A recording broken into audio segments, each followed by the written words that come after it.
سلام زخبركم تخطاتلتي قطتاو فنو راديو BBC ناي سولس مدبنا نجمرلنا دمسكو سخم زطلبو سميات عنا ኢትዮጵያ ከፊላዊ ስራሕ ደው ናይ ምባል አድማ የካይዱለው ሜዲካል ዶክተር ኣብዚ እዋን እዚ ኣብ ስርዓተ ህዝባዊ ጥዕና ኢትዮጵያ ዘገልግል ዘለኹ ሓኪም እየ ጽሩይ ደሞዘይ $52 ንወርሒ እዩ ፕሬዝዳንት ግዚያዊ መምሕዳር ትግራይ ነበር አቶ ጌታቸው ረዳ ትማሊ ኣብ ዝገበረው ቃለ መሕተት እንታይ ኢሉ የወርቅ ንግድ አሁን ፕሪቶሪያ ስምምነት ከተፈራረምን በኋላ የጀመረ ነው ይመስለው ሰው በጣም ዝሕዝን እዩ ብዙሓት ሰባት ንግዲ ወርቂ ድሕሪ ስምምዕ ፕሪቶሪያ ጀመረ ዝመስሎም ኣለው ፕሬዝዳንት አሜሪካ ዶናልድ ትራምፕ ናብ ሃገራት ወሽመጥ ዓረብ ዑደት ከካይድ እዩ ሓጸርቲ ዜናታት እውን ሒዝና ኣለና ሰናይ ጻንሒት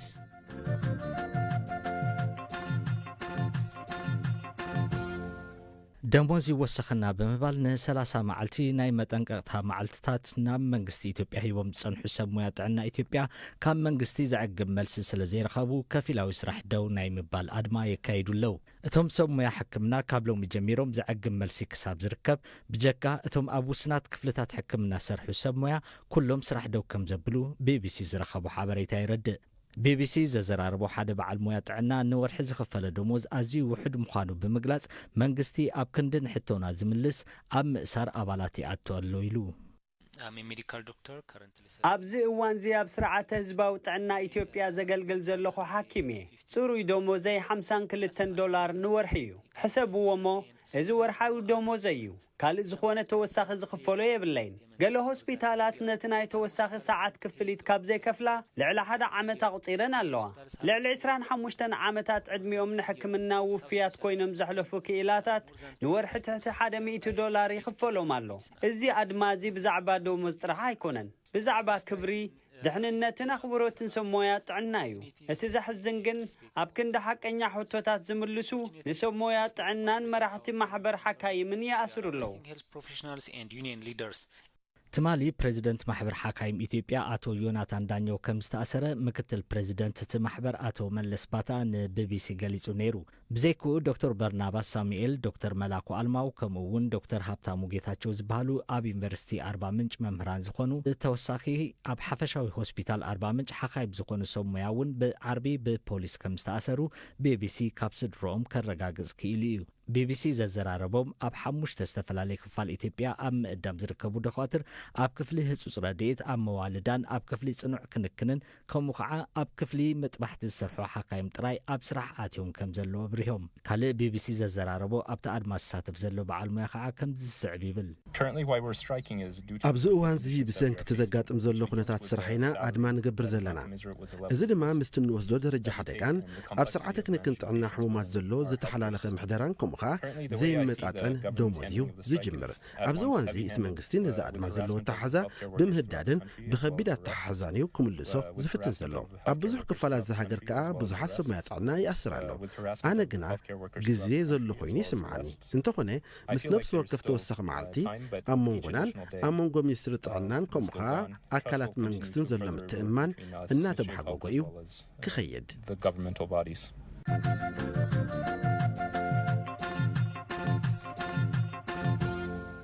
ፕሬዝዳንት ግዚያዊ መምሕዳር ትግራይ ነበር አቶ ጌታቸው ረዳ ናይቲ ኣብ ትግራይ ዝፍጸም ዘሎ ዝበሎ ዘይሕጋዊ ዕደና ወርቂ ምዝውዋር ሰባትን ካልእን ጥርጡራት ብሽሞም ዝፍለጡ ምዃኖም ገሊኦም እውን ብፍቃድ ላዕለዎት ኣመራርሓ ሕወሓት ካብ ሃገር ክወፁ ከም ዝተገብሩን ተዛሪቡ እቲ ኣብ ቀረባ ኣማኻሪ ቀዳማይ ሚኒስተር ኣብ ጉዳያት ምብራቕ ኣፍሪካ ኮይኑ ዝተሾመ አቶ ጌታቸው ትማሊ ምስ ቴሌቪዥን ፋና ኣብ ዝገበሮ ቃለ መሕተት ኣብዚ እዋን እውን ከይተረፈ ኣብቲ ክልል ብሽም ሓድነት ህዝብን ግዝኣታዊ ሉዓላውነትን መሓውራትን ተግባራትን ገበን ክቐጽል ይግበር ከም ዘሎ ከሲሱ እቶም ዝጠቐሶም ገበናት ኣብ እዋን እቲ ን2 ዓመታት ኣብቲ ክልል ዝተኻየደ ኩናት ዝጀመሩን ድሕሪ እውን ዝቐጸሉን ከም ዝኾኑ ክገልጽ እንከሎ ኣብዚ ብቐንዱ ተዋፊሮም ዝርከቡ ላዕለዎት ኣዘዝቲ ሓይልታት ትግራይ ብሽሞም ረቂሑ ከሲሱ እንተኾነ ብሽም ሓድነት ህዝብን ሓደ ኢና ዝብል እምነትን ገበነኛታት ናይ ምሕባእን ምክልኻልን ጸገም ነይሩና ክብል ተኣሚኑ አቶ ጌታቸው ካብ ዘለዓሎም ነጥብታት ሓደ ብዘይሕጋዊ መንገዲ ዝካየድ ዘሎ ዕደና ወርቂ እዩ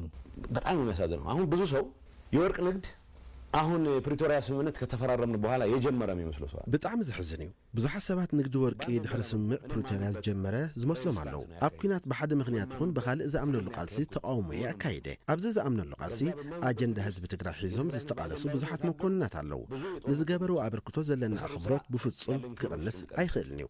ኮይኑ ግና ገና ድሮቲ ኩናት ህይወት ኣሽሓት መንእሰያት እናተቐዝፈን ከሎ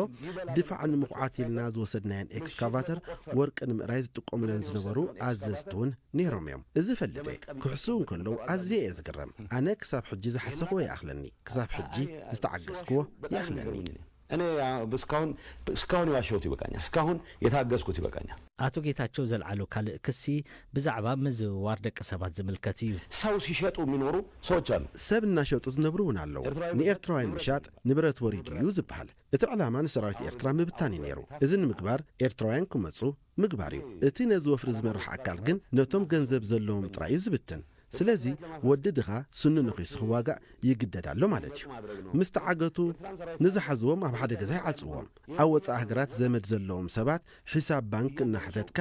ንነብሲ ወከፍ ሰብ $4,000 ኣታዊ ክገብር እናተሓተተ ካብ 27 80,000 ኣታዊ ይገብሩ ኣብ ወፃኢ ሃገራት ሒሳብ ከፊቶም ሰባት ይሸጡ ነይሮም ብኤርትራውያን ተጀሚሩ ድሓር ከዓ ናብ ተጋሩ እውን ተሰጋጊሩ ኣብ ኣመራርሓ ነዚ ኣመራርሓ ዝህቡ ላዕለዎት ኣዘዝቲ ኣለዎ ይህን አመራር የሚሰጡ ከፍተኛ አመራሮች አሉ እንተኾነ አቶ ጌታቸው ኣብ ልዕሊ እቶም ብገበናት ዝጥርጠሩን ዝኽሰሱን ሰባት ስጉምቲ ናይ ምውሳድ ሓላፍነት ዝተዋህቦ ኣመራርሓ ጸጥታ ክልል ግብራዊ ክገብሩ ከም ዘይከኣለ እዩ ዝምጉት ይህን አጥንተን ለሕግ እንዲቀርቡ 2 ዓመት ሆኖታል እዚ ኣጽጢዕና ናብ ሕጊ ቀርቡ ምግባር 2 ዓመት ገይሩሎ ነዚ ዝመርሕ ሓላፊ መምርሒ ሓበሬታ ሓደ ሰብ ስጉምቲ ክወሰዶ ወይ ካብ ሓላፍነቱ ክሰናበት ክንውስን ከለና ነዚ ኣብ ግብሪ ከውዕሉ ሓላፍነት ዝወሃቦም ናተይ ሰባት እዮም መምርሒ ሓበሬታ ብባህሪኡ ገበን ዝፈጸመን ዘይፈጸመን ናይ ምትሕግጋዝ ባህሪ ኣለዎም ኣብ ንግዲ ወርቂ ዝሳተፉ ግን ሕጂ እውን ንትግራይ መስዋዕቲ ክኸውን እየ ኢሉ ዝጭርሕ ጀነራል ኣሎ ኣብ ንግዲ ወርቂ ኢኻ ዘለኻ ክበሃል ኣለዎ በዓል ምግበይ ጀግንነቶም ኣብ መስዋዕቲ መንእሰያት መሰረት ዝገበረ እዩ ኣብ ተራ ንግዲ ወርቂ እንከለዉ ግን ናይ ስርቂ ተግባራቶም ሓድነት ግዝኣት ትግራይ ናይ ምርግጋጽ ተግባር እናበሉ እቲ መንእሰይ ናብ ካልእ መስዋዕቲ ክመርሕዎ ምርኣይ በዓል ሃይለ ስላሴ ካብ ናይ መንግስቲ ካዝና ብኣማየት ሚልዮናት ዝቁጸር ብር እናወሰዱ ሕጂ እውን ብሽም ጅግንነትን ብስም ሓድነት ትግራይን መንእሰያት ናብ ኩናት ክእትዉ ክጭርሑ ከለዉ ዘገርም እዩ ለማገዶነት ዳርገዋለሁ ብሎ ሲፎክር በጀግነት ነው ቢቢሲ ነቶም አቶ ጌታቸው ዘቕረቦም ክስታት ንሓቅነቶም ብነጻ ኣካል ኣይረጋገጸን ብርጋዴር ጀነራል ምግበይ ብዛዕባቲ ብኣቶ ጌታቸው ዘቐርብ ዘሎ ክስታት ዝሃቡ ርእይቶ የለን ካብ ኣመራርሓ እቲ ኣብ ክልተ ዝተገምዐ ሕወሓት ኮነ ቢሮ ጸጥታ ክልል እውን ዝተዋህበ መብርሂ የለን ሰማዕትና ሓጸርቲ ዜናታት ይስዕብ ኣሜሪካን ንግስነት ስዑድ ዓረብን 142 ቢልዮን ዝግመት ወተሃደራዊ ኣጽዋር ዝርከቦ ልዕሊ $600 ቢልዮን ንግዳዊ ስምምዕ ተፈራሪመን ናይ ሃገራት ወሽመጥ ዕደቱ ብርያድ ዝጀመረ ፕሬዚደንት ኣሜሪካ ዶናልድ ትራምፕ ምስ ወራሲ ዘውዲ ንግስነት ስዑድ ዓረብ ልኡል መሐመድ ቢን ሳልማን ድሕሪ ምርኻቡ እዩ ነቲ ስምምዕ ፈሪሙ ዘሎ እቲ ስምምዕ ናብ 1 ትሪልዮን ክብል ከም ዝኽእል እውን ልኡል ሳልማን ኣሚቱሎ ምስ ኢራን ስምምዕ ኒውክሌር ክገብርን ኩናት ቃዛ ደው ከብልን ከም ዝደሊ ዝገለጸ ትራምፕ ኣብ ልዕሊ ሶርያ ዝተነብረ ኩሉ እገዳ ኣሜሪካ ከልዕሎ ምዃኑ ኣፍሊጡሎ ፕሬዚደንት ዩክሬን ምስ ሩስያዊ መዘናዊ ቀጥታዊ ዝርርብ ንምክያድ ዝከኣሎ ክገብር ምዃኑ ፍሊጡ ቭሎዲሚር ዘለንስኪ ናብ ቱርኪ ብምኻድ ምስ ፕሬዚደንት እቲ ሃገር ረሲፕ ጣይብ ኤርዶጋን ኣብ ርእሰ ከተማ አንካራ ከም ዝራኸብን ሓሙስ ምስ ፕሬዚደንት ቭላዲሚር ፑቲን ንምርኻብ ናብ ከተማ ኢስታንቡል ከም ዘምርሕን ተዛሪቡ ሞስኮ ናብቲ ልዑል ትፅቢት ተገይሩሉ ዘሎ ዘተ መን ከም ትልእግን ዛጊት ኣየነፀረትን ዘላ እስራኤል ናብ ቃዛ ሰብኣዊ ረድኤት ከይኣቱ ምኽልካል ከም መሳርሒ ኩናት ትጥቀመሉ ከም ዘላ ሓላፊ ትካል ሕቡራት ሃገራት ኣብታ ወሽመጥ ከሲሱ ሲቪላውያን ነበርቲ ቃዛ ንልዕሊ 2 ወርሒ ሕጹጽ ረድኤት እንተዘይረኺቦም እቲ ኩነታት ከቢድ ሳዕቤን ከም ዝህልዎ ምክትል ዳይሬክተር ስርሒታት ዓለም ለኻዊ ማሕበር ቀይሕ መስቀል ፓስካል ሃንድ ኣጠንቂቑ ፍሉጥ ኣሰልጣኒ እስጳኛዊት ክለብ ሪያል ማድሪድ ካርሎ አንቸሎቲ ምስ ታጋንታ ዘለዎ ውዕል ኣብ መወዳእታ ዝወርሐ ከብቅዕ እዩ እቲ ወዲ 69 ዓመት ዕውት ኢጣልያዊ ድሮ ኣሰልጣኒ ሃገራዊት ጋንታ ብራዚል ኮይኑ ተመዚዝሉ ኣሰልጣኒ ጀርመናዊት ክለብ ባየር ሊቨርኩሰን ኮይኑ ከገልግል ጸንሐ ተጻዋታይ ማድሪድ ሊቨርፑል ነበር ወዲ 43 ዓመት ጃቪ አሎንሶ ንአንቸሎቲ ክትከወ ትጽቢት ይግበር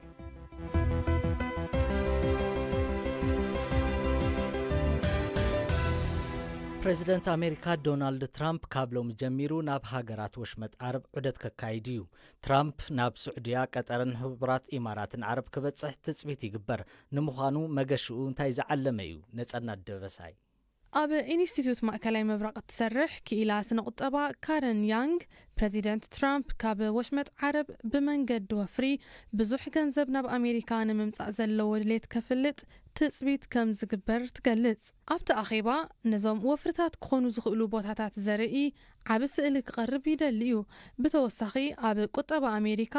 ኣብ ከም ምፍጣር ዕዮን ምዕባይ ማኒፋክቸሪንን ዝኣመሰሉ ብኸመይ ጽልዋ ክሕድሩ ከም ዝኽእሉ ግምቱ ከቐምጥ ተስፋ ኣሎ ትራምፕ ንሶሉስ 13 ጉንቦት ናብ ሪያድ ብምእታው ምስ መራሕቲ ሃገር ልኡል መሐመድ ቢን ሳልማን ክራኸብ ምዃኑ ይፍለጥ ብድሕሪኡ ን14 ጉንቦት ኣብታ ከተማ ኣብ ዝካየድ ዋዕላ መራሕቲ ወሽመጥ ዓረብ ክሳተፍ እውን ትጽቢት ይግበር ኣብ ተመሳሳሊ ዕለት ድማ ናብ ቀጠር ዝገይሽ ክኸውን እንከሎ ነቲ ናይ ሳልስቲ ዑደቱ ኣብ ሕቡራት ኢማራት ዓረብ ክዛዝሞ ትጽቢት ይግበር እዚ ዞባ ንትራምፕ ብቁጠባዊ መዳይ ኣዝዩ ኣገዳሲ እዩ እዚ ፕሬዚደንት ዳግማይ ናብ ስልጣን ድሕሪ ምምጽኡ ካብ ሃገሩ ክወጽእ እዚ ንካልኣይ ግዜ እዩ ኣብ ዝሓለፈ ቅንያት ኣብ ስርዓተ ቀብሪ ርእሰ ሊቃነ ጳጳሳት ፍራንሲስ ንምስታፍ እዩ ፋልማይ ዑደቱ ኣካይዱ ኣሜሪካ ካብ ሃገራት ወሽመጥ ዓረብ ሓደስቲ ወፍርታት ምርካብ ማለት ነቲ ቀዳምነት ኣሜሪካ ዝብል ውጥኑ ንምስኻዕ ዝሕግዝ ምዃኑ ዝግለጽ እዚ ኣሜሪካ ተካይዶ ዘላ ጻዕርታት ከቢድ ቁጠባዊ ፈተና ጎኒፍዋ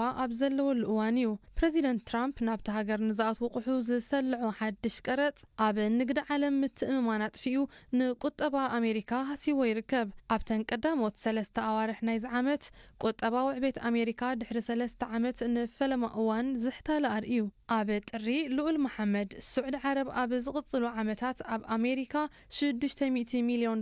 ከም ተወፍር እኳ እንተገለጸ ትራምፕ ግን እዚ ኣሃዝ ንምግዛእ ወተሃደራዊ መሳርሒታት ካብ ኣሜሪካ ሓዊሱ ናብ $1 ትሪልዮን ክዓቢ ከም ዝደሊ ይሕብር 925 ቢልዮን ዶላር ዝግመት ንብረት ዝቆጻጸር ፋንድ ልኡላዊ ሃብቲ ሱዑድ ዓረብ ማዕከን ህዝባዊ ወፍሪ PIF ድሮ ኣብ ኣሜሪካ ብዙሕ ወፍሪ ኣለዎ እዚ ከምዚ ኢሉ እንከሎ ኢማራት ዓረብ ድሮ ኣብ ዝቕጽሉ 10 ዓመታት ኣብ ኣሜሪካ ከም ኪነታዊ ብልሒ AI ሰሚኮንዳክተራትን ጸዓትን ማኒፋክቸሪንን ዝኣመሰሉ ዓውድታት ወፍሪ ክትገብር ቃልኣት ያላ እዚ ብመጋቢት ኣብ ዋይት ሃውስ ዝተገልጸ ኣማኻሪ ሃገራዊ ድሕነት ኢማራት ዓረብ ሸኽታሁን ቤን ዛይድ አልናህያን ኣብ ዋሽንግተን ምስ ፕሬዚደንት ትራምፕ ድሕሪ ምርኻቡ እዩ ኣብ እዋን ዑደት ትራምፕ ክግለጹ ዝኽእሉ ፍሉያት ስምምዓት ብዝምልከት ሱዑድ ዓረብ ልዕሊ $100 ቢልዮን ኣጽዋር ኣሜሪካን ካልኦት ወተሃደራዊ መሳርሒታትን ክትገዝእ ከም ተሰማማዕ ብሰፊሑ ይግለጽ ኣሜሪካ ንነዊሕ እዋን ንሱዑድ ዓረብ ኣቕራቢት ኣጽዋር ኮይና እኳ እንተጸንሐት ኣብ 2021 ግን ናይ ሽዑ ምምሕዳር ባይደን ኣብ ጎረቤት ሃገር የመን ኣብ ዝተኻየደ ኩናት እታ ሃገር ንዝነበራ ግደ ስክፍታታቱ ብምጥቃስ ናብታ ሃገር ኣጽዋር ምሻጥ ኣቋሪጹ ነይሩ ኢማራት ዓረብን ሱዑድ ዓረብን ካብ ነዳዲ ርሒቐን ቁጠባን ንምስፋሕ ኣብ ዝጽዕራሉ ዘለዋ እዋን ኣብ ጽላታት ቴክኖሎጂን ኪነታዊ ብልሕን ቢልዮናት ዶላር ከውፍራ ጸኒሐን ኢማራት ዓረብ ማእከል ኪነታዊ ብልሕን ምዃኑ እውን ዝተፈላለየ ጻዕርታት ከተካይድ ጸኒሓላ ኣሜሪካ ከም ምስ ኢማራት ዓረብ ዝኣመሰለ ሃገራት ብቐጥታ ክትዘራረበሉ ዝኽእላ ሓድሽ መምርሒታት ክትነድፍ እውን ትጽቢት ይግበር ዑደት ትራምፕ ንንግዳዊ ትካላት ኣሜሪካ ኣብ ሱዑድ ዓረብ ብፍላይ ከዓ ኣብ ከም ኪነታዊ ብልሒ AI ክንክን ጥዕናን ትምህርትን ዝኣመሰሉ ዓውድታት ዝያዳ ዕድላት ክድህስሱ እውን ተስፋታት ኣሎ ንሱዑድ ዓረብ ዑደት ትራምፕ ነቲ ንነዊሕ እዋን ዝጸንሐ ዝምድና ምስ ምዕራባዊ ዓለም ዝሕይል እዩ እዚ ዝምድና ኣብ እዋን ምምሕዳር ባይደን እናደኸመ ክመጽእ ጸኒሑ እዩ ንፕሬዚደንት ትራምፕ ድማ ቁጠባዊ ኣጀንድኡ ንምዕዋት ግብራዊ ውዕላት ወፍሪ ምውሓስ እዩ ዝኸበርኩም ተኸታተልትና ናይ ሎሚ መደብና ዛዚምና ኣለና